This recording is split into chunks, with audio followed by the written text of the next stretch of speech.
Hey everybody, my name is Andrew Davis, and you're watching Season 3 of Conversations in Pop Culture, brought to you by my sponsors, Mixon Printing, the smarter way to print. I know printing your creative project can be confusing and stressful, but Mixon's here to make it easy. From their instant quote calculator to let you get as many quotes as you want for free, to their 24-hour customer service support, Mixon's here to make sure your printing experience runs smoothly from start to finish. And right now, you can choose from a range of premium printing options and materials. And the company has also printed so many successful Kickstarter campaigns. A bunch of them you have even heard about on this very show. And they currently offer services in the United States, Canada, Australia, and the UK. And Mixum can print and reach your audience anywhere in the world. So if you're ready to print smarter, not harder, head over to Mixum.com. And right now they're running a promotion where listeners of my show can drop my name, Andrew Davis, in a message tab of a current order to get a 5% discount on your first order. So that is mixam.com. Again, type my name, Andrew Davis, in the message tab of your current order to receive a 5% discount on your first order. And without further ado, I have with me comic creator, director, filmmaker, PhD holder, musician, Alton Simpson. So welcome to the show. Well, Andrew, glad to be here, man. I'm sorry for the delay. Let's talk. Yeah, no, I am very, very excited to have you on because you got a lot of stuff going on, and I'm probably not going to get to like 90% of what you do, but I do want to talk about comics. And you are fully funded on Kickstarter with Vampires in New Jersey, issue 8. But before we get into all that, because a bunch of my audience probably doesn't know anything about Vampires of New Jersey, what is the basic premise of the comic? Because this is issue 8 at this point. Yeah, vampires versus the mob. So the elevator pitch is it's like True Blood versus Sopranos. So, and that's grown over the 8 issues to where, you know, we have werewolves, we have witches, we have the Vatican's involved. It's, you know, it's going to be a lot of different factions. So it's getting more fun as it goes. Yeah, there's a lot of stuff going on where you basically have a story that started almost 2 generations ago, and they want to sacrifice, you know, their 25-year-old grandson because of a vampiric curse, for lack of a better word. And now it's a whole big quest, and it's just spinning out of that pretty much. And people are not what they are. There's vampires. There's people who just want chaos, and a lot of shit's going on, for lack of a better word. Like the real world, yeah. And so obviously I've read parts of it. I picked up some of this stuff, and I've obviously read and gone backwards and read some reviews on all this stuff. So I haven't read everything, but where did this even come from? Because it is such a cool idea. And when I was doing a film called Who's Jose Luck, there was a first film, full-length film that I wrote that was in and produced and directed partially. And I think I died in there too, because it was a low-level mob film like Usual Suspects. I remember being on the set, and one of the lead guys came in, and he just was like, dude, have you seen True Blood? And I was like, no, I haven't seen True Blood. He's like, oh my God, it's got blood, it's got sex, you got to see it. Well, we finished the movie. It got in the Philadelphia Independent Film Festival. It ended up streaming on Amazon Prime for a while. And I never did get to see True Blood until probably about 2 years after it went off the air. Somebody gave me the DVDs, and I saw it, and I was watching it, and I'm like, wow, this is very Southern Gothic and, you know, Bon Ton and Alton South. What would these, you know, vampires be like if they showed up in Jersey? What would Tony Soprano do? So that was kind of the lead thing. And, you know, I live in Jersey. I didn't specifically grow up in Jersey. I was born in Philly, and I went to college in Pittsburgh. But as soon, you know, when I came back, my parents were in Jersey, and that was the 80s. So I've been here quite a while. And as soon as I saw the opening scene of The Sopranos, it was like my neighbor. So, you know, it was a very authentic, grounded New Jersey thing. And Vampires was my first comic, and I always liked the way Marvel grounded things by New York. You know, you'll see the Chrysler Building in the comic. You'll see, you know, so my comics are all based on real places, and I try and ground them that way. And most of them are New Jersey based, although they do go outside of New Jersey to do different things. But when I was doing my doctorate, I would write 200 pages, give it to my chair, and he would say, this is crap, and throw it out. And then I would start writing again. So I said to myself, I want to write something that nobody's going to throw out, just for me. And usually when I've written in the past, I'm an independent filmmaker. So, when you write, you're thinking, well, I can't blow up like 100 cars, like Spielberg. I have to write within my budget in order to be able to film it. So I never let myself go before and said, what if I was writing a movie or a Netflix streaming series that I want to see? And that became Vampires in New Jersey. And I got crazy lucky because I posted online for an artist.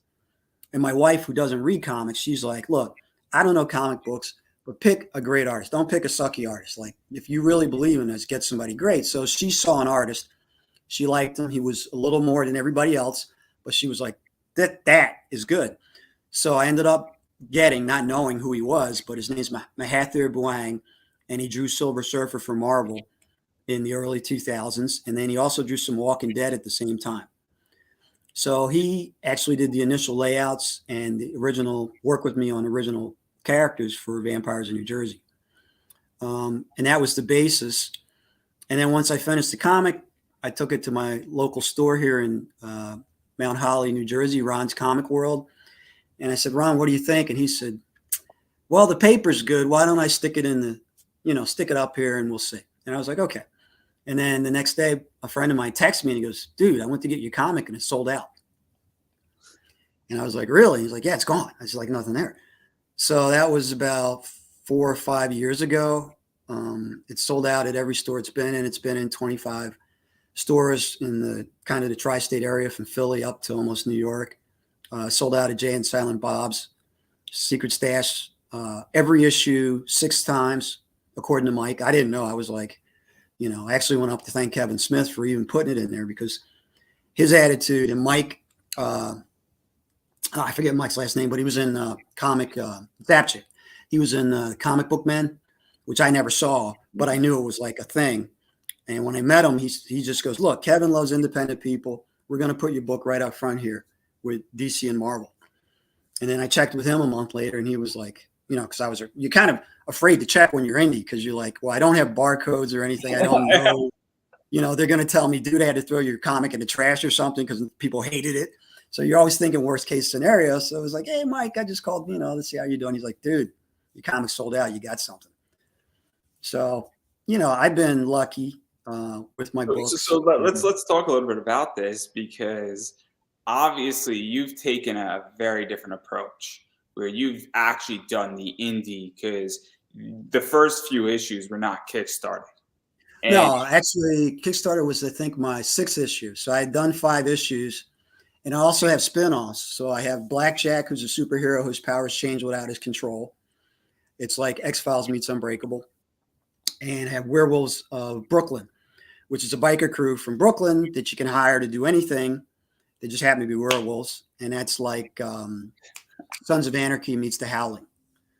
Because you paid your dues in indie in a lot of ways. And this is something that I think people don't understand is that there's a lot of people, and I'm not discounting them because they're decent writers and they have great books, but all their books have been on Kickstarter. And they've taken a certain model, whether they're paying themselves back or kicking it forward to the next book. That's neither here nor there. But you actually got into stores first and have paid the dues in the actual indie world before Kickstarter. I think that's something that you deserve a lot of respect for, as well as that's something that I think every indie creator to some degree should do on some level. Because I recommend it. That's paying your dues, and that's actually what being independent is, first and foremost. It's not Kickstarter first, and which is the new indie in a lot of ways. And it is. I find when I see people post, I have a comic, I don't know what to do with it. I find that if you take it to your local, everybody has a local comic store if you buy comics, right? Take it there, talk to them about it, see if they'll put it in there, and then you'll get feedback on whether it's good or not. Because initially I did a graphic novel of Who is Jose Luck, and it was horrible. I actually posted, I think I didn't send it to Image, but I sent it to Diamond, and they sent me this really horrible letter back. And somebody was complaining. I was cleaning out a desk, and I got all my rejection letters from publishers. And I posted them and I said, look, you guys think this is an overnight thing. I've done 5 Kickstarters. They all funded, it's over X amount of dollars. I said, look, first thing I did was horrible, according to everybody, including my wife. That's one of the reasons she said, get a better artist. And I didn't know what I didn't know. But once I went back and read that letter, I said, well, everything they said was wrong. It hurt my feelings, but they were right. The feedback helped. And that's what makes vampires so successful. I took that and I, worked on the product. A lot of people get that criticism and they quit.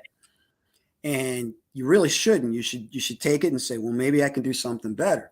And maybe you can and maybe you can't, but you never know unless you try. Yeah, I mean, people think that this entire show and my first show just happened. I've been podcasting for almost 10 years now. And I am now just starting to get good. That's what's crazy. And people are like, you've been doing it for 10 years and you're just starting to get good?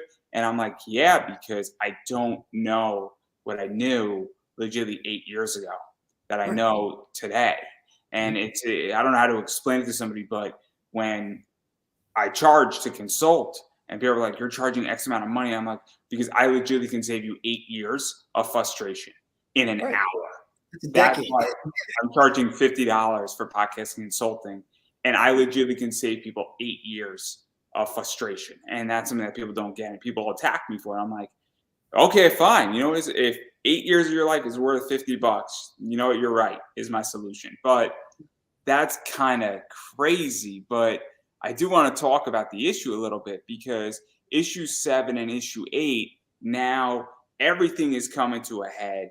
There's a lot of stuff going on. They're sort of on this quest, and the world of New Jersey and the tri-state area and the world that you've built, which is, Black Jackets and Werewolves in Brooklyn, and which is a Westchester, which is how I got into you. And I don't know as much as about Bunny in Space or Bunny Goes to Space. It's a shared universe series of comics. So sooner or later, everybody will bump into each other. It's starting to happen, and pieces are starting to move a lot in your world. Yeah. It's I wanted to do, as an indie person, 10 issues with an artist to kind of create something.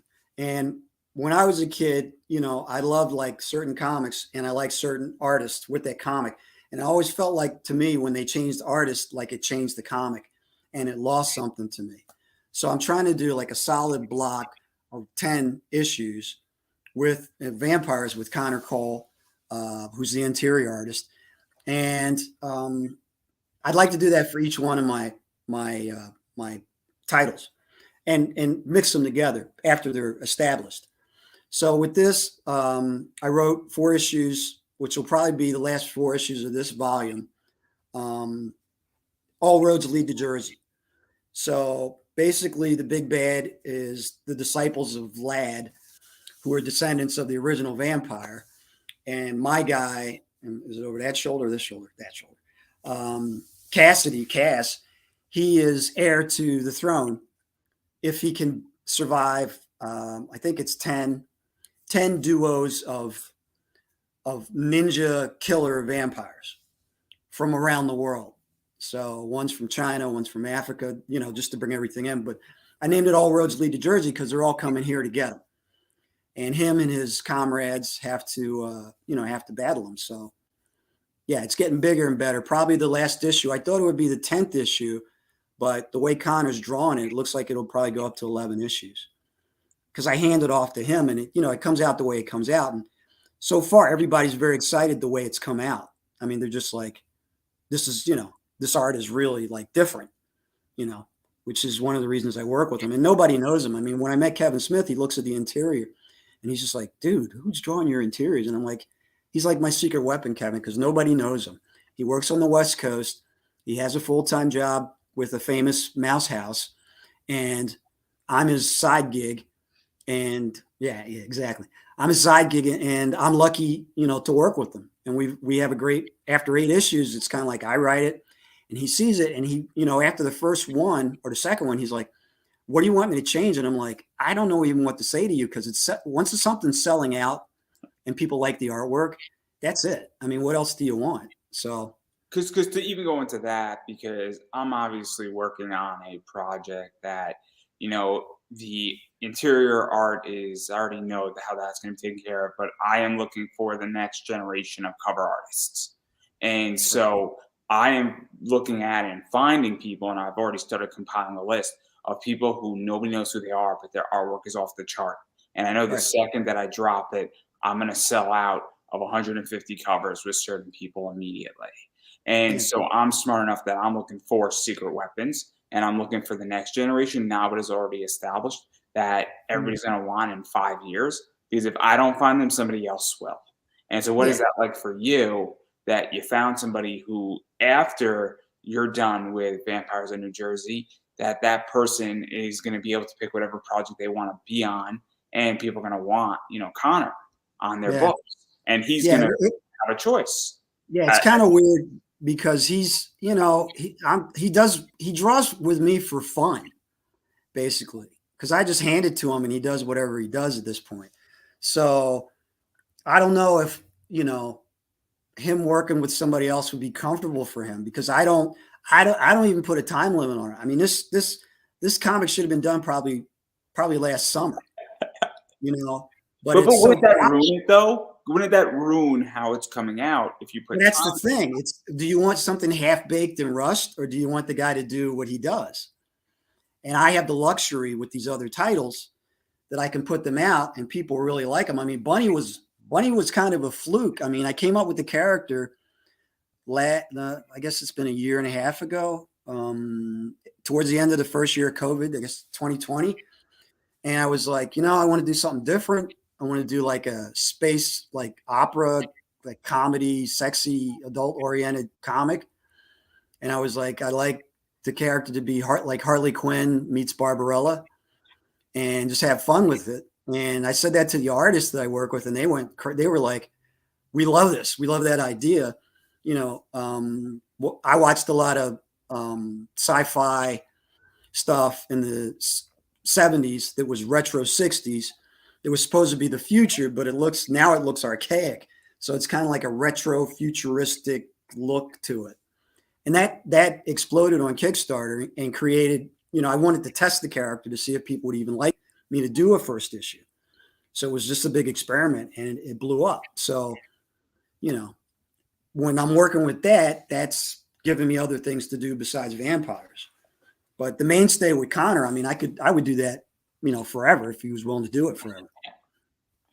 No, because it's just one of those things that obviously you don't want to rush greatness. I used to have an editor working on my podcast. And he's like, when do you need it? I'm like, do it whenever you want to do it. And I was paying him and everything. But I said, you edit my work really well, that if I don't release an episode on time, but it turns out correct, what do I care? Because I'm looking at the long game versus the short game. And the episodes my editor has edited, they do really well on my first show. And they're still doing well because he edited it so that it makes me sound like $1 million and makes my guests sound great. And you can't rush perfection in a lot of ways. But there's a lot of other things going on as well with this. And I really do want to talk about some stuff because I know you got a hard deadline. I'm going to save your marketing team. I'm saving your marketing team right now. I promise. I got like 20 minutes, guys. So look, I committed to you. I'm going to stay as long as you want me to. So. No, I'm going to make sure your other guest gets enough of you as well. So I'm more than generous on this one, and we'll do a part 2 at some point. Anytime. But there's a lot of stuff going on. But one of the things that you do really well is that you got a fuck ton of covers this round. Yeah, it's kind of insane because I delayed, like everybody did a Kickstarter in January. So I kind of delayed mine because Connor was still working on the comic. And the longer I delay something, once I give the initial go, people start contacting me saying, hey, I want to do a cover. Hey, I'd like to do a cover. And I'm contacting, I see different people. So it just kept growing and growing and growing. And it's turned into a lot of covers. Yeah. So we're going to show a bunch of them. And hopefully I'm not going to get taken down on Facebook or YouTube for some of them. So they're kind of covered up. So that's one of them. Yeah, it's Bob Harris. So that's obviously Vampire Ninjas. This is that's one of the teams. So this is another one, and Sean Howell does a lot of stuff. And what I like about what you did is that there's a naughty version of this, and it's a different cover completely, which is a nice touch in a lot of ways. Yeah, yeah. So, Sean's awesome. what is that like to do a different naughty version of Well, sort of giving it to cover B for that same artist, for lack of yeah, I started working with Wendy Shaner, and that was something that she did, and I kind of learned it from her. I kind of let the artists go with what they want to, whatever it is they want to do. So I give them, like with this, there's twin vampires that are shapeshifters, two women, Wanda and Banda. So I describe the vampires, and then I let them do what they want to do. Now, Sean, in his case, he had an idea of what he wanted to do, and it's always cool. So I kind of let them run with how they feel about what they want to do. And then going further into this, because obviously this is Courtney Rose, and she's killing it right now. Yeah, she's very amazing. Courtney, much love out to you. She was just in an accident, but she's on the mend, and I just I hope she's okay. But her work is brilliant. I mean, it's unbelievable. And then another one to just throw out there is Axbone, and I don't know much about Axbone. I just seen that name a lot as of lately around. Yeah, I think he just finished his own Lady Ragnarok, but I work with him on a couple of covers already, and he's another one. He's just like phenomenal with what he wants to do. Trevor's another one. Yeah, I was too soon on that one. This is Trevor, and I'm not too sure if there's a nice version of this book. No, Trevor is very busy, and when I catch him, I don't think he's ever done more than one picture for me. But even his nice are kind of naughty, because he did one for witches, and it looks hey, that book was perfectly appropriate. Yeah, it looks, to me it looks naughty, but she's fully dressed, so it's kind of like he can get his naughtiness into that niceness, This is not appropriate. I'm just gonna not that one.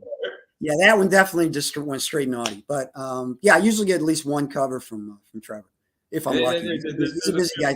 Everybody's busy. You'd be surprised, Oh, believe me, I understand that completely. I mean, I'm trying to book guests, and I'm lucky enough that people are now paying to be on my show, so that saves me nice. And a bunch of people just wound up paying for guaranteed guests on my show because I book a lot of guests. Yeah. But it's the idea that I know exactly how busy everybody is, because everybody's gearing up for a lot of Kickstarters, and they're coming in March and April and May are going to be rough on people's wallets. And I'm telling you. I was trying to slide in there real quick, get in and get out. And so, that's kind of one of the things I ran in jail. Excuse me. Gregorio's another one. He did 3 covers for this. And he actually is working on a cover for, actually got another comic finished before this comic, Werewolves of Brooklyn 2 is done. And I'll be doing probably a Kickstarter for that later this year. So a lot of them have already done covers for that too. And CB Zane, always iconic covers. He's another one where I just kind of mention something and he gets it, He's really good, and at some point, and maybe this year, I'll be booking something, hopefully with CB Zane, if we can get on his list. Yeah, he's amazing. And he's a really nice guy. I actually went to the Baltimore Comic-Con, and a lot of the artists I work with were there. And that was one of the reasons I went, and CB was there, and I got to meet him and hang out with him a little bit. He's a great guy. He's been on my show twice, and it's always good when he's on. Yeah, he's fun. I mean, he's great for that. And then obviously this is Wendy's cover. Great Wendy. Wendy's realistic pictures. My roommate from college literally asked me if I could get the digits of one of her covers. He said, "Do you know that model? Can I get her number?" And I was like, "Well, I would if I could, but she's not real." He didn't even believe me. So Wendy's work is always brilliant. Steph. Yeah, this is Steph Wilson, classic Steph Wilson. Steph was just on my show. So I met Steph. I met Steph before he blew up everywhere at a teeny tiny con 2 years ago. And, we talked. I didn't know much about his art then. And then by the time my Kickstarter came around 4 months later, he was everywhere. And I was like, I can't believe I'm working with this guy. But him and his wife have been like family to me. I mean, they're really super cool. They were in Jersey, but they moved a little bit, but they were in Baltimore too. So I got to hang out with them. And this is a cool cover because you could technically flip it the other way around, and it's still correct. Yeah. And they actually did something for Werewolves of Brooklyn already too. And so this is a really cool cover. And then this one is awesome too, because I was Keith Garvey's first interview. So really, that's a little history about Keith Garvey and me.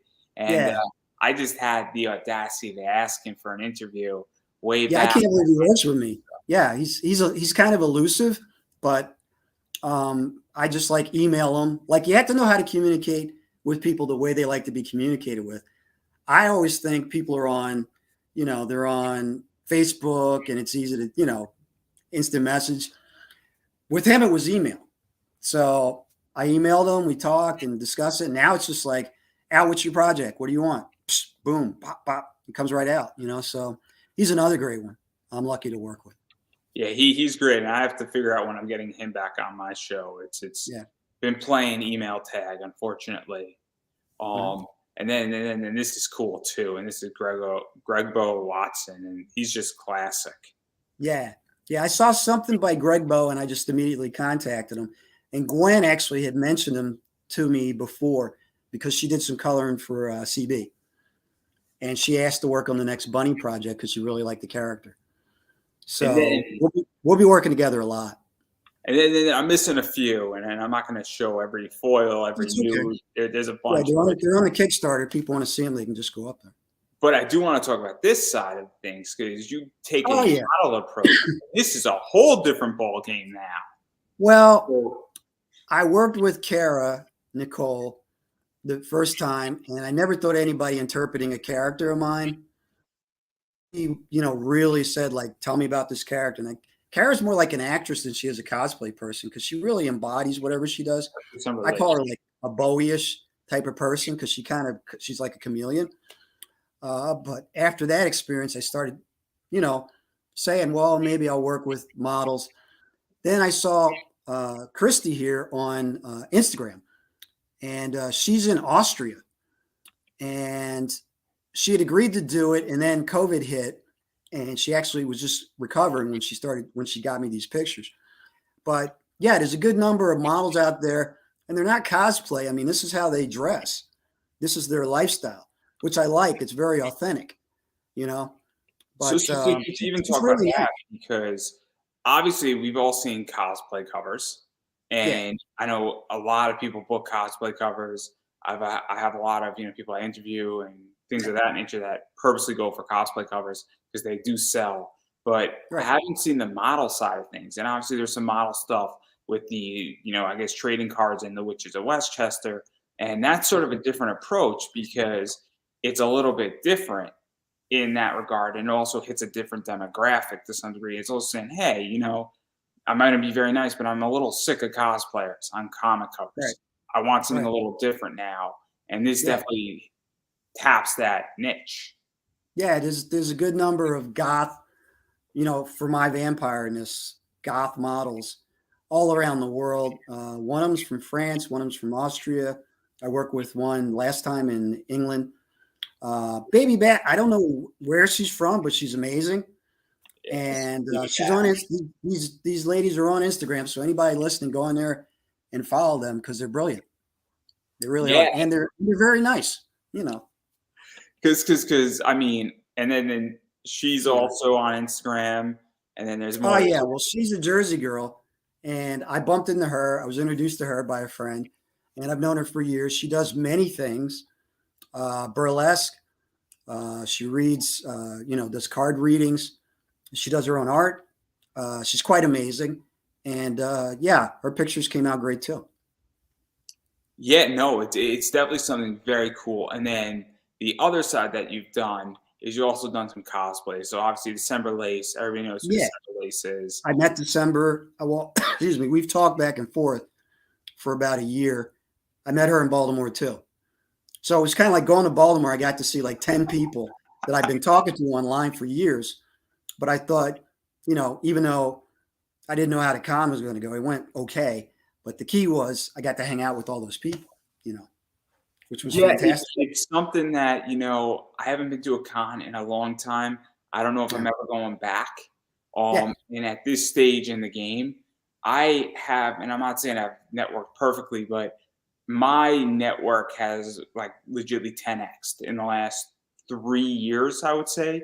Because when you're doing Mhm. all these interviews and you're talking, getting into all these groups, you start coming across a lot of people and a lot of Right. different passions, and then other people know people, and then all of a sudden, I think as of the end of tomorrow, I've interviewed, I think, 224 unique guests in about Wow. 26 months, which Yeah. is unique guests, not because I've had repeat people on, but that's kind of where I'm at. And that gives me a Right.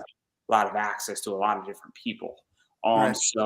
But that's something that I obviously miss to some degree and will always miss, is that I might not discover a cosplayer and make that connection on a network level, which is understandable, but Right. you win some, you lose some. And Yeah. then Yeah. It's a tough decision. Of course, the great Kara Nicole. This was actually from my first Kickstarter. One picture we had left over, and I know her fans like to collect her stuff, so I kind of dug it out and said, "Well, here's a rare Kara Nicole cover." and She's so fantastic. Her and Alex are amazing. yeah, because it's just one of those things that obviously people like to collect, and then I'm just gonna throw this up, and there's a few of her out there. Yeah, not And even familiar. She's another Jersey girl that literally I've been talking to for years. I see her at cons, and last time I saw her was New Jersey Horror Con, and I just said, "Would you like to do? You do some cool pictures. Would you like to do a cover?" And that was it. and then obviously this is another one, Cora Fit Metal. Yeah, Cora Fit Metals from France, and I actually was going to have her on my launch show, but she said my English isn't that good, and I said, "Well, my French is non-existent." So, she said, "When my English gets better, she'll do a podcast with me." But she was really charming, as far as like, and these women are, they're very, if they're on there and they're Instagram models, most of them, not all of them, but most of them that I've dealt with, they're very professional. You know, which pictures do you like? What would you like to do with them? Can I get copies of the comic? You know, Yeah, and with PayPal and everything, it's easy to do these transactions around the world. yeah. I booked a metal card with a cosplayer who's a friend of mine, and it was easy. He's like, "Yo, I'll send you like 20 pictures. You figure out what you want to do with it." Right. And the deal was equity. It wasn't Yeah, paying. as long as you work out what's comfortable for both parties. Yeah. We both wanted equity, which was great. It Yeah. was the easiest transaction ever Mhm. because the equity is worth more than if I was to pay him 300, because he needs merchandise. I need merchandise. I wanted something cool, and it worked out beautiful, but it was Cool. easy. So I was like, "Hey, you want to do something?" And then I reached out to like 3 or 4 other people, and they didn't get back to me. And I was like, "Cool, we're just gonna do it with you, man. It works perfectly fine." But Yeah. it's very interesting how people are professional and all that stuff working out. And Yeah. then this is obviously just what a foil looks like, and I picked the Yeah. Keith Garvey because I like the Keith Garvey, and it's gonna look a lot more shiny. I want to say, I want to make it Mhm. crystal clear that this thing's gonna look a hell of a lot more shiny Yeah. in person. Yeah. The Um, foils are beautiful. and so, and every cover that I showed, and I think I missed a few. I think there's a bunch of foils of every single cover, and Yeah, we try and give everybody every option. So it's a lot to look at, but if you can think of it, it's probably there. what do you have? Legitly like 40 covers. I'd say, yeah. Yeah. So Russ Russ Cassidy actually works on the back end, and he tells me, "Oh, well, it's this many. Jesus, holy mac, it's growing. It's out of control." who, You who know, who works on the back end? Russ Cassidy. Yeah, because he does editing work for Counterpoint, right? Yeah, I think so. I just know he's worked on many, many, many Kickstarters. Yeah, because I saw his profile, and I think he does some editing for Mhm. Counterpoint, which is cool. Yeah, I got Um, lucky to work with him.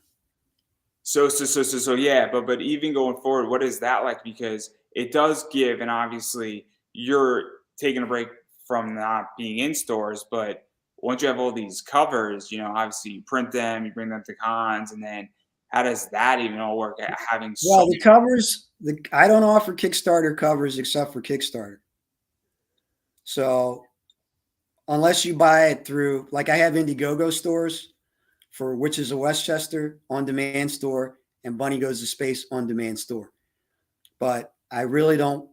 first of all, when I do a con, I had a couple prints from one of my Kickstarters, like in front of my table. Mothers were covering their kids' eyes as they were walking by, like I broke the law. So I'm more comfortable selling my graphic novels with these covers and, my regular comics with the regular covers at the cons. So the Kickstarter covers I really want to keep just for Kickstarter people. So I won't have like 100 covers there, like Jim Noble. I don't know how Jim does it. Jim was in Baltimore too, and he had a bazillion, covers, and you know how Jim's covers are. So he was popular with a certain set and controversial with another set. But Jim's Jim. I call him the Hugh Hefner of comic books. I am very much a hybrid, and the company I want to build is a hybrid of Jim, but toned down to fewer SKUs. And because I do want to give a lot of choice, but I do not want to go crazy with 300 different covers. Yeah, it gets out of control. I mean, Jim told me he had like over 100 on one, and I was just like, I don't even know how you do stuff like that. Yeah, we talked about that. It was a very, very interesting interview, and that's all I'm going to say is that it was a very, very interesting interview, and me basically going through his entire Kickstarter covers in an entire interview, and I was like, you better send me free books for this. So he owes me free books by definition, because I legitimately went through every single cover he had on his Kickstarter. And oh my God, just, that's a lot of covers. It's a lot of merchandise. It is. And, it's nonstop. I don't know how people do it. Yep. I'm going to barely be able to handle 5 covers, let alone like 40. Yeah, I'm at my limit now. I mean, I can't imagine. I mean, if I hadn't waited so long to launch, it would have been less covers. It just kept growing, and people, I'm interested in this project. So, I'm like I want to say yes guy, especially if it's a really quality person who's going to create something. And also, it's the idea that, and correct me if I'm wrong, but if you have a foil cover and nobody picks up that foil, do you print one copy of that foil, or do you print like 5 copies of that foil, or do you usually for the artist, I'll do a certain amount of comps just to have them. If nobody buys that foil, I probably won't print that foil. But with my stuff, it's like there's always a few, and if it's 1 or 2, I'm going to get at least 5. If it's 5, I'm probably going to get 10. To have them. And then once I put things on that in-demand store, I'm getting orders from there. Not a lot of orders, but because I'm too busy with this other stuff, but I am getting orders, as they come in. So the stuff moves. Yeah, I mean, I run an eBay store, so I know the idea, but I'm not on demand. But obviously, and the way I'm setting up my business is I'm going to have a limited 200 print. And once those 200 are gone, they're gone. And I prefer to do it that way versus unlimited, because that's just what I believe in. But also, you have some other cool stuff with this, where you have obviously the graphic novels, which are cool, which people can pick up if they just want to catch up on all the stories, because people have missed some of these issues. You have an art book, and then, you just got a lot of stuff going on with this, where somebody just says, hey, I don't really care about the variants, but I just want the entire story. That's also an option with your Kickstarter right now. Yeah, you can get whatever whatever you're comfortable with. I know certain people like certain artists, but there are some people that want the whole shared universe, and you can get it. And some of them are tangentially linked, and some are directly linked, but it's all one big picture. And so there's a lot of choice, and I mean, there's something for everybody, where you can go very much tame with some of these covers. And you can go all the way up to pretty much going naughty into an X-rated cover and whatever floats your boat. Or you could have somewhat of a hybrid in between everybody, for those who are interested in that entire sector and everything with this. And while people might come for the covers, they're probably going to enjoy the story too. Yeah. I mean, the key for me is read it and enjoy it. So hopefully people do that, but you get what you want. I mean, if some people want just, prints or, just that cover. I mean, that's fine. At least they're getting into something that I've done, which is the key. And sometimes, and I back Kickstarters because there's a great cover by somebody that I enjoyed as a cover artist. And then I realized that, oh, wow, the story is really good. And Yeah. as a result, sometimes you get in with one way and then Yeah. you wind up staying for the stories. That's how I got into Zenescope, is that I Yeah. really like their covers. And then I'm like, oh, wow, this is actually a pretty good story. And Yeah. now I am both a story guy and I'm a cover guy, but I don't read Zenescope in print. I read it digitally, which is Right. something that's very cool as well. And there's digital copies of these books as well that you offer. So somebody can pick up a digital copy and not have to touch their $40 foil, open it up and crack it open and keep it Yeah. nice and mint and smell. And the way it smells, it's going to be the way it always smells. So Yeah. new comics smell nice sometimes. But anyway, that's everything. I'm doing it really quick because I want to get you to your next interview. I'm making Well, sure your market team's actually bringing in what they're supposed to be paid for here. I understand that your market team does not get a pass today. But obviously, and you're always welcome back on. I'm sure that when you launch Werewolves in Brooklyn, the last arc, you'll either hit me up or I'll hit you up. yeah, And anytime. we'll go that route. But where can people find this Kickstarter? Where can people find you on the internet? Where can people bother you, pick up what they want? If they see something they want and it's not on the Kickstarter, how can they possibly get it and all that jazz?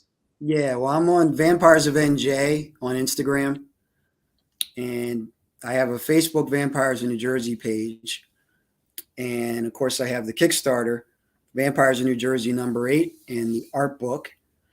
And then I also have Indiegogo store, 2 of them, one for Witches of Westchester, #1, and art book, and then one for Bunny Goes to Space, the art book. So you can reach me through any of that. I'm easy. And then I've been saying it, I'm going to keep saying it, you have to support indie. And what that means is you have to back Kickstarters.